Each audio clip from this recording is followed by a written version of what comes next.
I-Team recently received several complaints about construction work not being completed after hiring a Charleston area contractor. News 2's consumer investigator Libba Holland looked into it. Going through the Charleston County Court docket, it seems that there's upwards of 50 people in the last 10 years that have won judgments against Robert Hedgepath. About a year ago, William McArdle, a retired Air Force colonel, hired Robert Hedgepath to build a brick path outside his home on Daniel Island. Seemed like a very nice man. He asked for a $3,000 deposit, so I wrote out a $3,000 check at 4:30 on a Friday afternoon. It was cash before 5 o'clock, and it just gave me a bad vibe. McArdle tried to get Hedgepath to schedule the work to finish the project, but days turned into weeks, weeks into months. And there'd always be an excuse. I'm on another job, I'm out of the country, I'm not feeling well, we'll be there tomorrow, we'll be there next Thursday. Showed up once or twice with his partner, and after several months I said, look, enough is enough. Either you're going to do the job or please just give me my money back. Nearly 8 months after giving him that $3,000 check and without one brick laid in his path. Now, did Robert go forth with getting any of the tools for it or any Robert of the got us materials? a stack of 90 bricks for $45, and that's all that Robert did was drop off a stack of bricks. He took Hedgepath to small claims court. Which leads me to question, why is this guy still walking around and why is he not in jail? Where is the line between civil and criminal when it comes to contract work that's paid for but never finished? I put that question to former South Carolina Attorney General Charlie Condon, now a criminal defense lawyer in Mount Pleasant. Condon says if the contractor begins any of the work at all, it's a civil matter. Officers are trained that way appropriately so. And prosecutors, if cases are made, will generally dismiss those cases because you cannot prove the fraudulent intention because there was some work done. It then becomes a dispute over the amount of civil work or work that was done that should be handled in civil court. So we wanted a real brick patio like they have downtown. Kevin Pietramala and his wife hired Hedgepath to build a brick patio in their Mount Pleasant backyard. They paid him $6,000 up front. Pietramala says all he did was break up the old patio. The brick we wanted to put in was going to be a 6-week lead time. You know, when I started getting suspicious of what he was doing, I called the brick company and found out he never even ordered it. So do you feel like he is a criminal? Yes, absolutely. I mean, he's just taking people's money, and he knows he's never going to pay them back.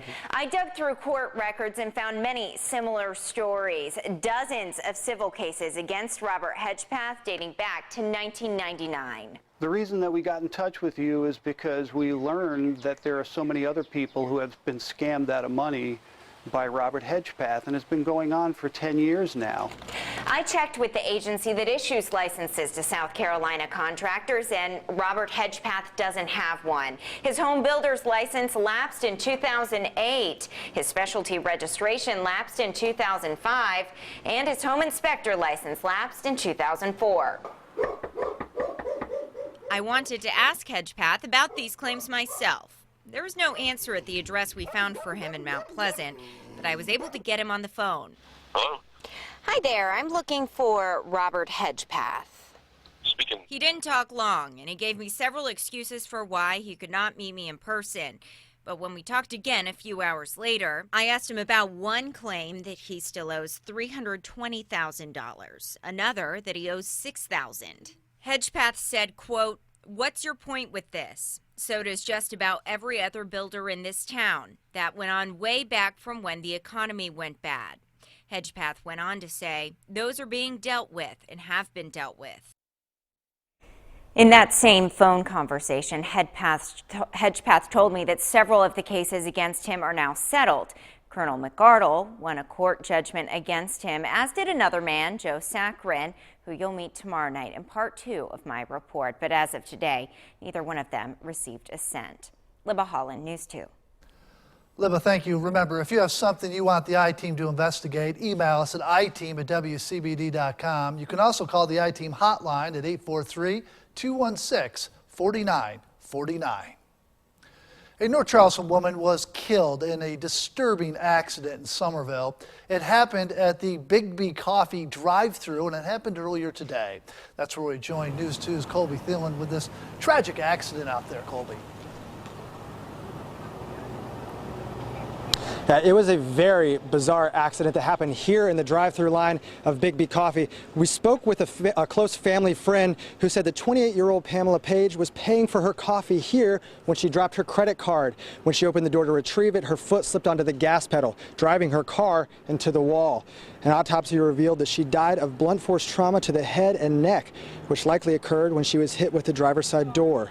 The employees who were here at the time of the accident were sent home, and Bigby Coffee closed its doors.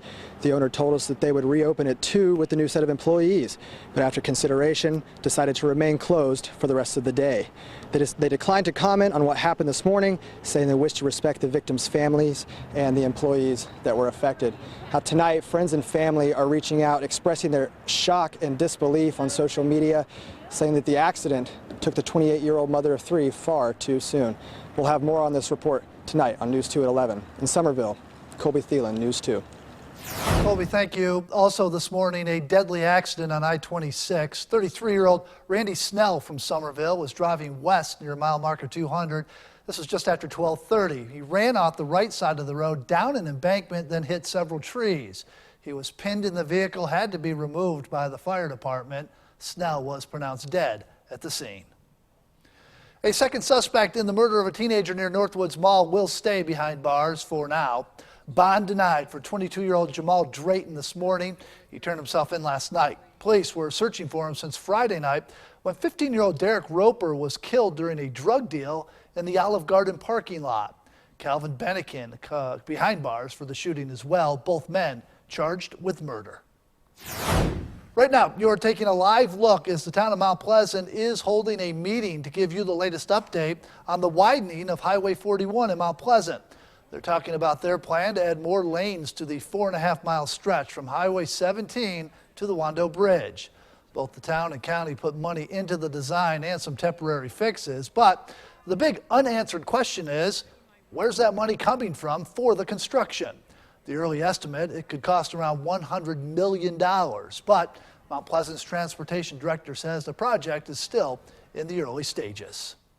The things we'll show tonight are just potential. I mean, this is really for information, but we know it's going to be a 4-lane widening, so we'll show here's what the cross section could look like. Does it have bike lanes? Does it have a multi-use bike and ped facility? Sidewalks? You know, what is the median width?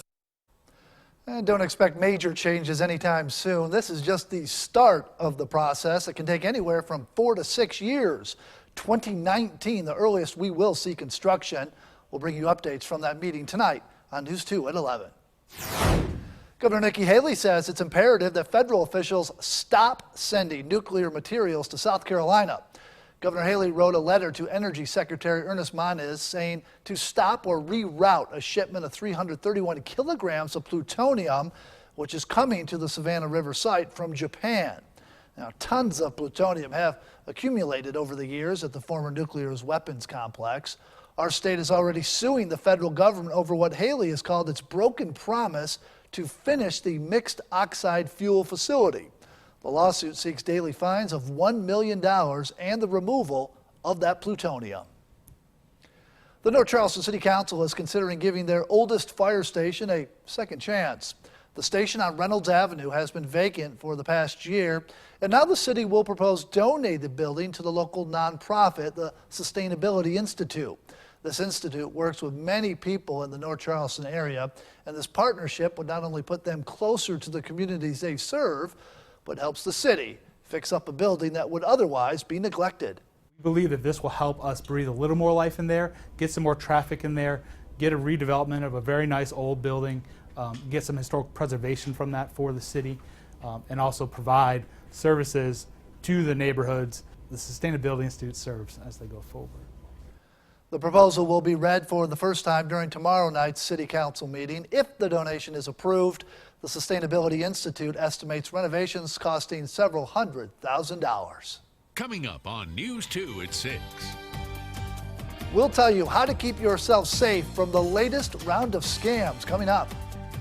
And we're taking the boat out tomorrow as well. Looks like another beautiful day. We keep saying that like a broken record, but that's okay. It's a song we like to hear. Southerly 5 to 10 knots, wave heights 1 foot or less. Water temperature at 61. If you're going into Charleston Harbor, southerly winds will pick up 10 to 15 with a wave height 1 foot or less. And if you're going offshore, southerly about 10 knots, wave heights there 2 to 3 feet. Tide will be all the way in about 9 o'clock tonight, back out at 3:21. Coming up early on your Thursday morning. We've got that forecast, a sneak peek of the Easter weekend as well. You're watching News 2 at 6.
A fraud alert for the Low Country. A phony DEA scam cost a Goose Creek woman thousands of dollars that she won't get back.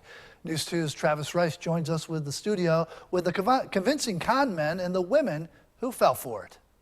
That's right. Good evening, Brendan. A con the feds and we've been warning you about has finally made its way here, and it's a lot easier to fall for than you think. Christine Bostic got a call Tuesday. I'm calling about you purchasing in the mid-2000s some medications online that should have been prescribed through a doctor. The man on the other line told Bostic he was a DEA agent and U.S. Marshals were on their way to take her in. It's really what scared me. The whole thing that he kept playing through of this is the U.S. Marshals are coming to arrest me. But then a deal was offered under the assurance of silence. The other big thing was, if I talked to anybody and said anything to anybody, that I was in violation of the Patriot Act. And he read me this thing with the Patriot Act, how if I told anybody that it was espionage. The man told her the marshals wouldn't arrest her if she paid a fine. And he said, and because I have you on 7 counts, that's $3,800. And I went, do what? Hello? After 2 hours of bewilderment, Bostic deposited the cash into a bank account and waited for documents guaranteeing her immunity. They never came. Alarmed and confused, she brought her case to Goose Creek PD. I'm sorry, ma'am, you've been scammed and there's not a whole lot that we can do. We called the number of the fake DEA office to no avail. Bostic says she's getting the word out so it doesn't happen to anyone else. Government doesn't work quickly.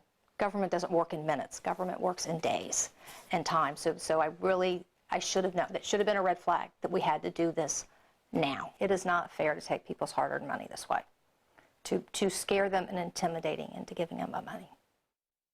The DEA says no agent will ever contact members of the public by phone to demand money. Reporting in studio, Travis Rice, News 2. Coming up on News 2 at 6. Well, we're over the hump now, heading into the second half of the work and school week. Let's go fishing for tomorrow. Here's what you need to know. The high tide about 9:30, low tide 3:31 in the afternoon. And again, we've got full moon in the sky tonight with the moon coming up at 7:54. Should be beautiful. Back down again at 7:58 in the morning. And as you're driving around town, you can always check us out on the radio. The Storm Team 2 forecast on Nash FM 96.9. You're watching News 2 at 6.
Check this out. An incredible find underneath the Holly Hill home last week. 8 Civil War era cannonballs discovered in the crawl space of a Peak Street home. Arnie Borowski, the owner of Arnie's Handyman Service, he was checking out the house in Holly Hill for a lady who's purchasing the home. When they opened the entrance to the crawl space, that's what they found, the cannonballs sitting together underneath. Well, I put one in my truck to the police department. It was sitting on the seat beside me, and I didn't know if that thing rolled off the seat. If it was, I started thinking about after the fact that this thing could be a live shell. Unfortunately, the shells weren't live. SLED agents were able to x-ray the cannonballs, determine that they were indeed solid. We are told the cannonballs will not be returned as they are considered military arsenal materials. Well, putting the wraps on a beautiful Wednesday now as we're looking live from Skyview 2 out over Johnny Dodd's in Mount Pleasant. Beautiful sunshine. Of course, the sun not going down till 7:30 or so. You got some time to get out and play. 68 degrees at 7 o'clock. Low 60s by 9. Upper 50s by News 2 at 11 time. So, again, should be relatively mild tonight. And good night to check out the big full moon in the sky. A full warm moon. Actually, was officially full at 8:01 this morning. Still a bright disk in the sky tonight. Warming temperatures mean ground is thawing, thus the earthworms appear, and then here come the robins. I was reading on Twitter they've got a big bonfire at Seabrook Island tonight at the beach to look at the full moon. Should be a beautiful night to do that if you're heading that way. Storm Team 2 radar checking things out for you, and really we check out nicely. We've got clouds off to the east, a few showers trying to break out along the Gulf Stream, and then back out to the west. That's the approaching storm that we will keep an eye on. In between, we're still under the influence of this ridge of high pressure extending from offshore back into the Gulf of Mexico. So keep in mind you've got that clockwise flow of air, so you get the warm southwesterly breezes on the other side. But eventually that's going to come to an end as we see a cold front moving on in. And as the front gets here, we're going to see an increase in clouds and a better chance of rain, especially on Friday. But temperatures still should average a little bit above the norm. Air mass tracker taking you into Thursday and into Friday. You see the component of the wind is generally southwest and northeast. Not much going on there, still on the mild side. Saturday the same, and Sunday, Easter Sunday, not much movement at all. So even though we'll get clouds and maybe a few showers this weekend, temperatures still will be mild. 72 Moncks Corner, 76 in Walterboro, all the way up to Goose Creek where it's 73, down to Sullivan's Island where it's 71. So we'll show you the progression on future radar of what we think is going to happen. And there's a really low confidence forecast once we get into the weekend. I'll tell you why in a moment. There's the front. We feel pretty confident that front is going to be moving on through. Here we are Friday morning with some showers and thunderstorms. Then the big question is that front, as it moves on through, does it stall out? And if it does, how close to us does it stall out? The closer it is, the better chance we'll see showers for the weekend. The farther it moves offshore, better chance we'll see more of a drier weekend. So unfortunately, can't answer that question yet. We got a big, Easter weekend coming up. We'll be able to fine tune in the next day or so and have a much better idea. Overnight, 55 degrees. We're at 79 for tomorrow. That will be our 3-degree guarantee. 76 on Friday. A few showers, maybe a clap of thunder when the front gets here, and then unsettled weather potential for Saturday as well as Easter Sunday. Here's your beach forecast. Nice beach day for tomorrow at 73. Friday not bad except for some showers and thunderstorms early in the day. And then the weekend will keep that chance of rain generally about 40% right now. 3-degree guarantee, another good win for the folks at Charleston Area Therapeutic Riding. Forecast of 78, got up to 76 today. Glass Pro then donates another $100 to the folks at Cater, and that's $1,900, Brendan, and that is money in the bank. Can't take it away. So let's make it $2,000 tomorrow. Congratulations on the city best, by the way. Best meteorologist in the Low Country. Thank you very Good much, job. and Carolyn and Brad and the whole team, really. It's we got a great team to work with. It's my honor, and just got lucky this year, I guess. All right. Luck is a residue of skill, Rob. Thank you very much. We're going to News 2 Sports Anchor now. Evan West. He got the good assignment. He's outside up on the roof. He is. Evan? That's right, getting ready for the bridge run up here, and we'll introduce you to an organization that is doing the same. Plus, a former Charleston River Dog turned New York Yankee calling it quits after 2017. We'll introduce you to him coming up next in sports.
The Sports Desk is brought to you by Palmetto Ford Lincoln, where the best total deal on any new Ford or Lincoln is guaranteed. Palmetto Ford, for 46 years, the Lowcountry's symbol of trust.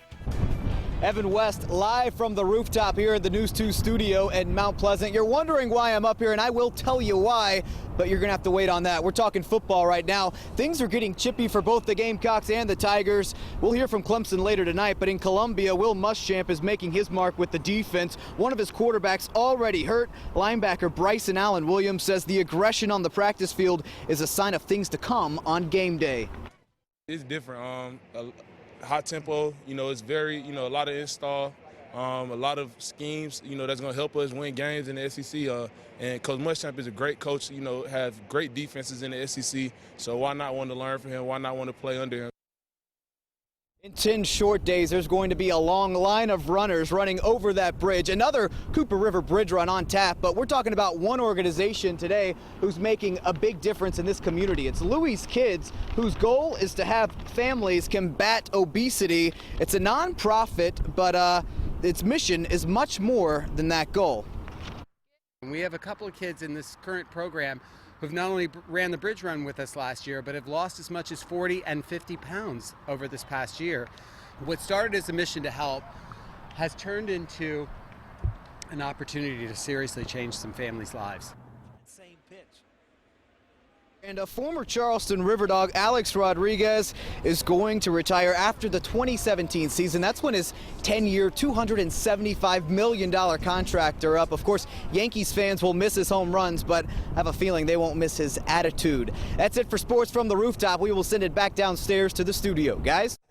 Former River Dog for about 2 days. 2 right? days. 2 games in 2 days. I'll tell you what, a lot of people don't care for A-Rod. He was so nice to my daughter Sarah when he was in town that I really don't have much to say bad about. And all the guy. players, they said he really helped out the young players while he was here. He did. All right, Rob, thank you, and thank you for spending part of your night with us. Nightly News is next. We'll see you at 10 and 11. Good night.